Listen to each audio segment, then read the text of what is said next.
एक बहुत बड़े महात्मा थे, पूज्यपाद प्रातः स्मरणीय श्री डोंगरे जी महाराज। उनका एक वचन था, कहा अधिकारी वक्ता हो और अधिकारी श्रोता हो तो यह भागवत कथा आज भी उतना ही फलदायी है जितना उस समय फलदायी थी। अधिकारी श्रोता हो, अधिकारी वक्ता हो तो ये भागवत आज भी फलित होती है। तो हम सब लोग अधिकार के साथ एक अच्छे श्रोता बनकर के यहाँ पर विराजमान हैं। इस कथा के जो भगीरथ बने हैं, हमारे इस यज्ञ के जो यज्ञ भी चलता है प्रातः, उसके मुख्य यजमान हमारे भैया श्री श्याम सुंदर लखोटिया जी और भाभी जी कंचन देवी लखोटिया, जिनकी पावन स्मृति में हम सब लोग यह कार्यक्रम आयोजित कर रहे हैं। इस कथा की प्रधान यजमान जिनकी स्मृति में यह कथा हो रही है, परम वंदनीय माता जी साकेतवासी श्री सीता देवी लखोटिया, श्री धनराज जी लखोटिया, उनके स्मरण में श्री यमुना प्रसाद जी लखोटिया आदि, जिनका सहयोग और सेवा सदैव हम सब लोग कथाओं प्राप्त होती रही है। प्रधान यजमान के रूप में यहाँ पर विराजमान इस भागवती गंगा में इटावा से पधारे हुए हमारे अत्यंत स्नेही श्रीमान संतोष पुरवाल जी, श्रीमान प्रकाश चंद्र गुप्त जी, श्रीमती प्रभा गुप्ता जी एवं उनका समस्त परिवार, अन्य यजमान की भूमिका में विराजमान संत कबीर नगर से चल के पधारे हुए श्रीमान विष्णु श्रीवास्तव जी, वंदनीय श्री बलराम कुमार त्रिपाठी जी, गोरखपुर से पधारे हुए सभी भक्तजन, माताएं बहनें, मंच पर विराजमान दंडी स्वरूप में विराजमान नारायण स्वरूप श्री संत भगवान, मां सरस्वती के वरद पुत्र सभी संगीतकार बंधु एवं अपने अपने घर में बड़ी ही श्रद्धा पूर्वक कथा श्रवण कर रहे हमारे सभी भगवत प्रेमी भक्तजन, भक्तिमती माताएं बहनें एवं समस्त श्रद्धालु जन, आप सभी को शुक्रताल धाम की इस भूमि से एक बार इस व्यासपीठ से जय श्री राधे, जय श्री राधे। सभी लोग तेजी से बोले जय श्री राधे, जय श्री राधे। जय श्री कृष्ण, जय श्री कृष्ण, जय श्री कृष्ण, जय श्री कृष्ण। हर हर महादेव, हर हर महादेव। आइए हम सब लोग मन भाव के साथ कुछ क्षण अपना मन भगवान के चरणों में लगा दें। जो लोग टीवी के माध्यम से सुन रहे हैं वह भी ये विचार करें कि हम इस समय घर में नहीं बल्कि भगवान की कथा में बैठे हुए हैं, क्योंकि मन कहाँ है उसका ज्यादा महत्व रखता है। हमारा मन अगर भगवान में लग जाए तो हमारा जीवन धन्य हो जाए। कल हम सब लोग सुन रहे थे, राजा परीक्षित से एक अपराध हो गया। क्या? वह संत की पहचान नहीं कर पाए। हमारे यहाँ सनातन धर्म में, इतिहास में दो ऐसे राजा हुए जिनसे अपराध हुआ संत पहचानने में, और दोनों को मरना पड़ा। भागवत के राजा परीक्षित ने असली महात्मा को नकली महात्मा माना और मार्सी समीक के गले में मरा हुआ सर्प डाल दिया। और श्रीमद् भागवत श्री रामचरितमानस में राजा प्रताप भानु, उन्होंने नकली महात्मा को असली महात्मा मान लिया। राजा परीक्षित से अपराध हुआ, उन्होंने असली को नकली माना, और प्रताप भानु से अपराध हुआ, नकली को असली माना। परिणाम क्या हुआ? दोनों को मरना पड़ा। संत की पहचान भगवान की कृपा से ही संभव है। न तो नकली को असली मानना है, न असली को नकली मानना है। संत के गले में सर्प डाल करके वहां से चले गए। श्राप दिया है श्रृंगी ने, इति लंघित मर्यादा तक्ष का स्वप्न में दंक्षति स्म कुलांगार प्रेरितो में ततद्रुहम्। जिस राजा ने मेरे पिता का अपमान किया है, मैं श्राप देता हूं, आज के ठीक 7 दिन के बाद तक्षक नाम का सर्प उस राजा को डसेगा, ऐसा श्राप दिया है। राजा परीक्षित को जब समाचार मिला कि मुझे श्राप, मुझसे अपराध हुआ है, जब वह मुकुट उतार के नीचे रखा तो याद आया कि मैं वन में कहीं गया था और वहां महात्मा के गले में मैंने मरा हुआ सर्प डाल दिया। अपने वहां निंदित कर्म का प्रायश्चित किया है राजा परीक्षित ने। अहो मया नीच मनार्यवत् कृतं निरागसे ब्रह्मणि गूढ़ तेजसी। ये मुझसे अपराध हुआ कैसे? हमारे यहां कभी संतों का अपमान नहीं किया जाता था, आखिर मुझसे ये अपराध हुआ क्यों? अहो मया नीच मनार्यवत् कृतं, मुझसे ऐसा अपराध हुआ है कि मुझे मर जाना चाहिए, मेरी मृत्यु हो जाए। और हृदय से अगर प्रायश्चित कर लिया जाए तो पाप समाप्त हो जाता है। पाप कब समाप्त होगा? का हृदय से प्रायश्चित हो। लेकिन आजकल लोग पाप को स्वीकार नहीं करते, पुण्य को छिपाना चाहिए और पाप को बताना चाहिए। पाप प्रकट करने से समाप्त होता है। कोई अपराध हो जाए उसको स्वीकार करना चाहिए, मुझसे अपराध हुआ है। लेकिन होता क्या है, अपनी गलतियों को आदमी छुपा के रखता है, पाप को छिपा लेता है। और कोई पुण्य हो जाता है तो चाहता है कि दुनिया जान जाए कि मैंने ये सत्कार्य किया है। पाप छपाओ और पुण्य को छिपाओ। पाप बताओ, लोगों के सामने स्वीकार करो मुझसे अपराध हुआ है। देखो, जब अपराध को स्वीकार कर लिया जाएगा तो आगे से अपराध होने की संभावना कम रह जाती है। और जो अपराध को छिपाता है का फिर उस पे और अपराध होते जाते हैं। अपराध को छिपाओ नहीं, हो गया हो गया। मनुष्य हैं, गलतियां तो होंगी, मानव हैं, गलती का पुतला है, गलतियां तो होंगी। लेकिन गलती होने के बाद जिसको प्रायश्चित हो जाए, समझ लो उसकी अपराध समाप्त हो जाएगा।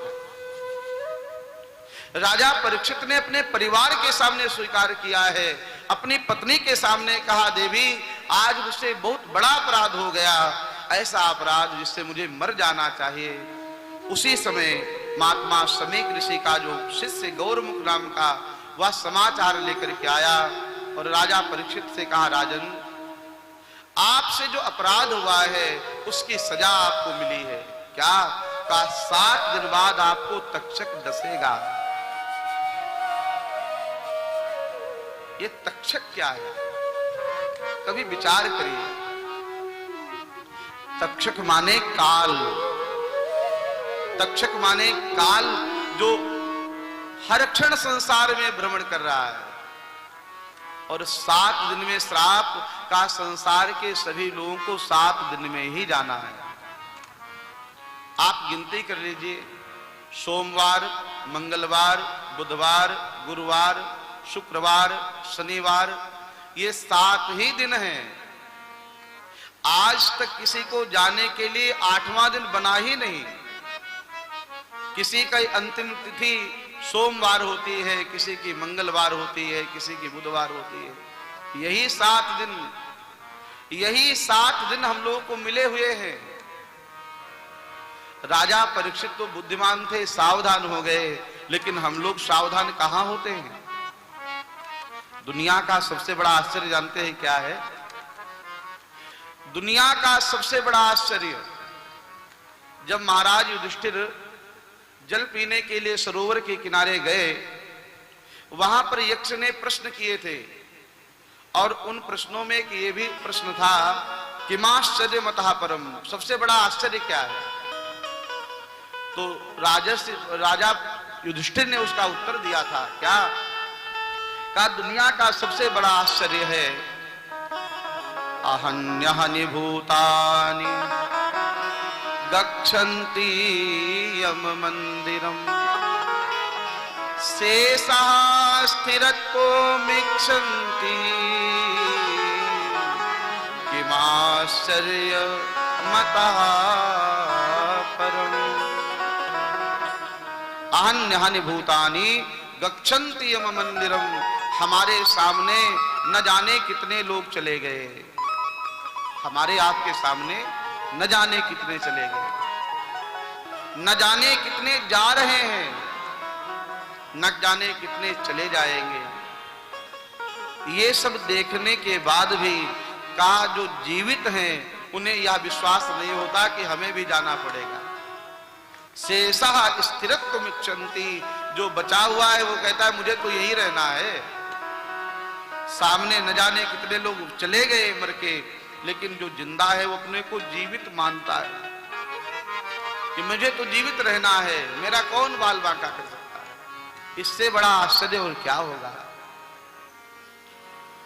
राजा परीक्षित तो सावधान है, समय नहीं लगाया, अपना राज मुकुट अपने पुत्र जन्मेजय को दिया है और राजा परीक्षित गंगा के किनारे यहीं शुक्रताल धाम में आकर के बैठे। उन्होंने प्रश्न किया है म्रियमाणस्य किम करिष्यथ, जिसकी मृत्यु नजदीक हो उसको क्या करना चाहिए। भैया ये प्रश्न राजा परीक्षित का ही नहीं है, यह प्रश्न हम सबका है, क्योंकि दुनिया में ऐसा कौन है जिसकी मृत्यु नहीं आनी है। जातस्य ही ध्रुवो मृत्यु, जिसका जन्म है उसको मरना निश्चित है। जन्म और मृत्यु ये साथ साथ चलती है, जहां जन्म है वहां मृत्यु है, जहां मृत्यु है वहां जन्म है। मृत्यु और जन्म का जोड़ा है, ये कभी एक नहीं आता। तो जब मृत्यु हमको निर्धारित है तो क्यों न सावधान रहा जाए, सावधानी रखी जाए। आप कहीं यात्रा में जाते हैं ना तो सावधानी रखते हैं, सावधान रहते हैं। मैं यात्रा में जा रहा हूं तो अपनी तैयारी करते हैं, कपड़े सजाते हैं, भोजन बनवाते हैं कि मुझे यात्रा में जाना है, पूरी टिकट कराते हैं, जहां जाना होता है वहां के लिए सब तैयारियां करते हैं। 2-4-10 दिन के लिए जाना होता है तो इतनी तैयारी, और जहां सदैव के लिए जाना है वहां की कोई तैयारी नहीं। हम लोगों को भी एक लंबी यात्रा पर निकलना है। मानव शरीर पूरा होने के बाद बहुत लंबी यात्रा, न जाने कितनी लंबी होगी कोई कह नहीं सकता। 84 लाख योनियां आप गिनती करिए, 1-2 नहीं, 84 लाख योनियों से घूम करके व्यक्ति इस मानव के शरीर में आता है, तब जाके कहीं एक बार मनुष्य का शरीर प्राप्त होता है। मानव का शरीर मिलने के बाद यहां फिर हम लोग आलस्य कर जाते हैं। राजा परीक्षित की जैसे सावधानी की आवश्यकता है, गंगा के तट पर आकर के बैठे, और जब अब आप अधिकारी श्रोता बन जाएंगे तो भगवान कृपा करके कोई न कोई अधिकारी वक्ता जरूर भेज देंगे। प्रकट हुए हैं श्री सुखदेव भगवान, श्री वेदव्यास भगवान लिखते हैं, तत्रा भवत भगवान व्यास पुत्रो यद्रक्षया गावट मानो न पेशा अदृश्य लिंगो निज लाभ तुष्टो प्रकस्य बाले अवधूत वेशा। अवधूत वेश में श्री सुखदेव भगवान प्रकट हुए हैं। का दिगंबर जिनका वेश है, एक लंगोटी मात्र धारण किए हैं। 16 वर्ष की अवस्था है। जो नासिका है वो तोते की जैसी है, क्योंकि इनका जन्म जो है ये सुखपिंड से हुआ है। कथा सब लोग जानते हैं। भगवान शंकर ने मां जगदंबिका को अमर कथा सुनाई। वहां सुखपिंड तोते का अंडा वो भी कथा सुनता है, और उस सुखपिंड से जिसका प्रादुर्भाव हुआ है तोते का ही अंश है, और का ये साधारण तोता नहीं है। कौन तोता है? तो कहा श्री राधा रानी के तोता है। राधा रानी इनको अपनी गोद में लेती है, श्री राधा रानी इनका दुलार करती है, प्रेम करती है। श्री राधा रानी के हाथ के तोते हैं, उनकी सेवा में रहे हैं, राधा रानी ने इनको अपनी गोद में खिलाया है, और श्री राधा ही इनका इष्ट है। सुखदेव भगवान एक बार श्री राधा नाम लेते हैं तो 6 महीने की समाधि लग जाती है। श्री राधा रानी के कृपा अवतार माने जाते हैं। श्री राधा रानी ने विचार किया, राजा परीक्षित को जन्म से पहले श्री कृष्ण का दर्शन हुआ है, और मरने से पहले मैं अपने कृपा के अंश श्री सुखदेव जी को भेज रही हूं, और श्री सुखदेव भगवान वहां पर प्रकट हुए हैं, आकर के विराजित हुए हैं राजा परीक्षित के प्रश्न का उत्तर देने के लिए। और सब जितने श्रोता थे बड़े सावधानी और श्रद्धा के साथ बैठे हैं। महाराज श्री सुखदेव भगवान ने कहा, परीक्षित बरियाने सते प्रश्न क्रतो लोकहितो नृपा आत्मवित्त सम्मता पुंसा श्रोतव्यादिषु या परा। राजन, आपने जो प्रश्न किया है वह बड़ा सुंदर है। ये प्रश्न सिर्फ आपके लिए नहीं, का इससे जगत का हित होगा। प्रश्न क्या है? म्रियमाणस्य किम कार्यम, मरने वाले को क्या करना चाहिए। ये प्रश्न राजा परीक्षित का नहीं, ये प्रश्न हम सबका है। का हम सबको जाना है तो हम सबको क्या करना चाहिए, कर्तव्य क्या है, कर्म क्या करना चाहिए। राजन, आपने ये प्रश्न जो किया है इससे विश्व का हित होगा। जिसको अपनी मृत्यु सुधारनी हो उसे सावधान रहना चाहिए, सावधान रहना चाहिए कर्म से, क्योंकि कर्म ही हमारा बंधन बनता है।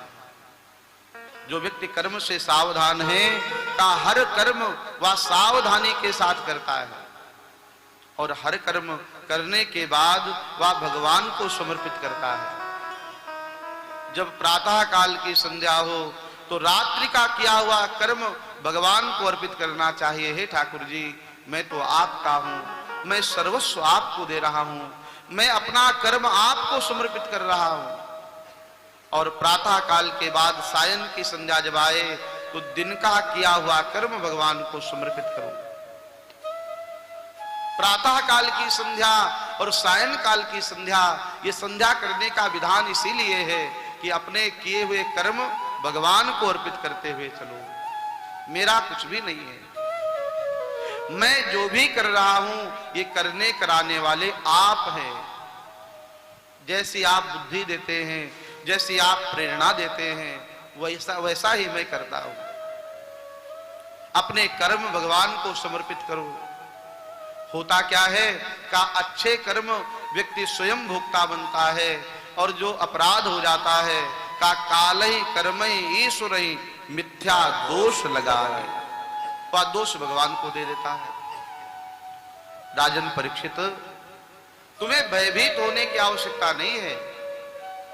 अरे 7 दिन का समय तो बहुत होता है। अगर किसी को अपना कल्याण करना हो तो उससे 7 दिन क्या, एक घड़ी का भी समय बड़ा महत्वपूर्ण होता है। एक राजा हुए हैं जिनका नाम है खडवांग। राजा खडवांग ने मात्र 2.5 घड़ी में अपना कल्याण कर लिया।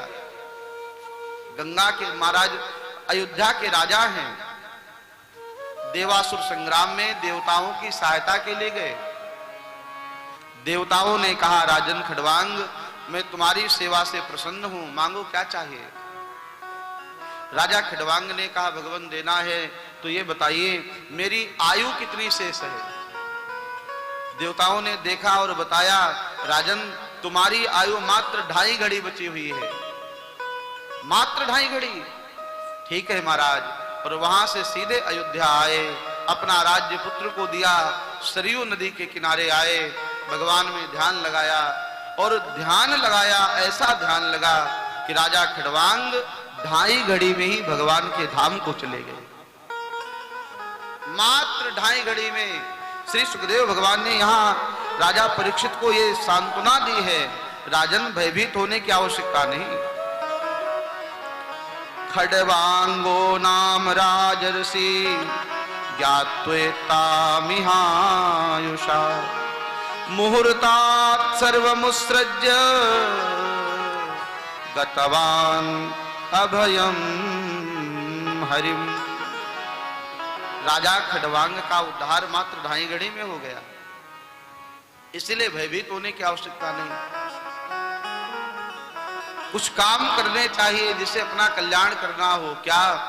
तो का जितासनम जितश्वासो जित संगो जितेन्द्रियः स्थूले भगवते रूपम मनः संधारये। अपना आत्म कल्याण करने वाले को जितासनो, अपने आसन को जीतने का प्रयास करना चाहिए। कुछ समय एक आसन पर बैठने का अभ्यास करिए। जब आप एक आसन पर बैठेंगे तभी आपको भजन करने में मन लगेगा।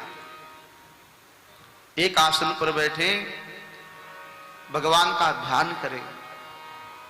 ध्यान करते करते करते करते आप आसन जीत लेंगे। 2 घंटे, 4 घंटे, 5 घंटे आप एक आसन पर बैठ सकते हैं। पहला साधन बताया है जितासनो, आसन को जीतिए।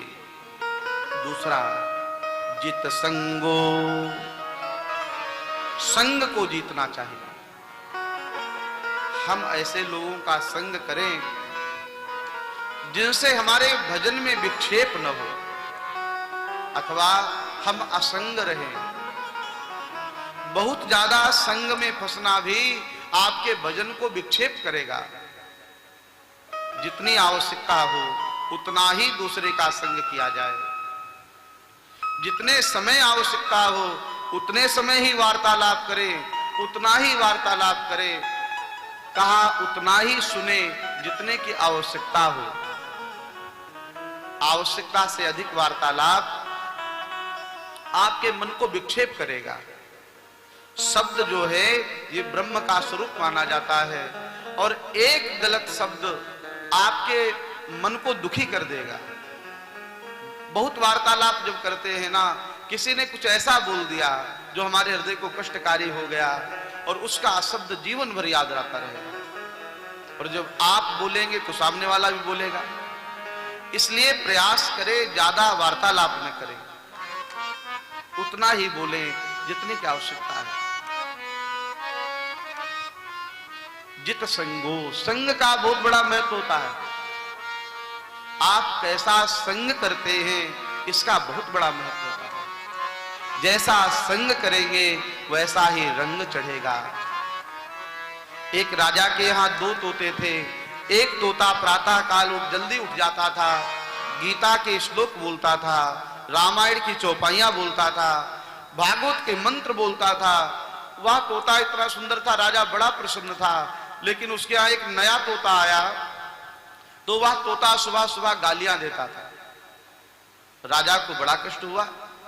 राजा ने तलवार निकाली और कहा इस तोते को मार डालेंगे। जैसे ही मारने के लिए चले तो जो तोता मंत्र चौपाइया बोलता था उसने कहा राजा रुको, इसको मत मारो, ये तो पंछी है, इसका दोष नहीं है। फिर कहा अहम मुनि नाम वचनम शृणोमि गवासनानाम सशृणोति वाक्यम न चास्य दोषो न च मद गुणो वा संसर्गजा दोष गुणा भवन्ति। अहम मुनि नाम वचनम शृणोमि, राजा मेरा कोई गुण नहीं है, ये गुण हमारे संग का है।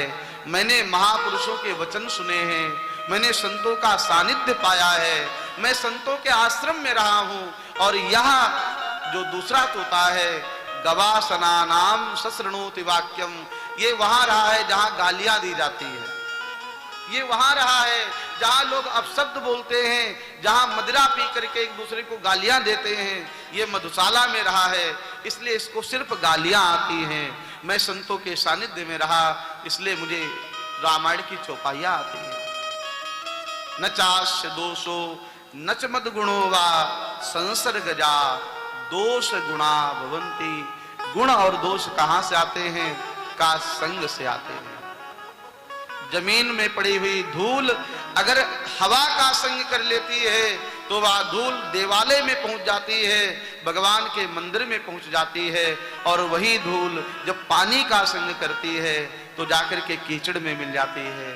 धूल वही है लेकिन संग का प्रभाव। गोस्वामी जी महाराज की चौपाई सुने और गुनगुनाए। गगन चढ़ई रज पवन प्रसंगा, गगन चढ़ई रज पवन प्रसंगा, गगन चढ़ई रज पवन प्रसंगा, गगन चढ़ई रज पवन प्रसंगा। ऐसे नहीं। देखो मैंने कहा है ना, जब चौपाई गाई जाए तो आप भी गाइए और खुल करके गाइए। ये मत सोचिए हमारा पड़ोसी क्या कहेगा। गाने में कोई कुताही नहीं। देखो गाना और रोना जिसने ये सीख लिया वही भगवान का भक्त हो जाता है। न तो गाने में लज्जा करो न रोने में लज्जा करो। रो तो भगवान के सामने, गाओ तो भगवान के लिए। गोपियां गाती भी हैं और रोती भी हैं। कैसे? तो कहा रुरुदु सुस्वरम राजन श्री कृष्ण दर्शन लालसा। गाने में एक संकोच मत करो, सब गाइए हमारे साथ।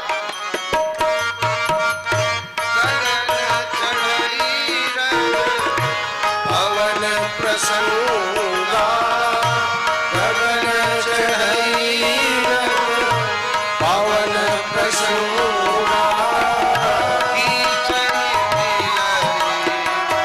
नीच जल कीचहि मिलई नीच संग संगा। साधु असाधु सदन सुख साई। साधु असाधु सदन सुख साई।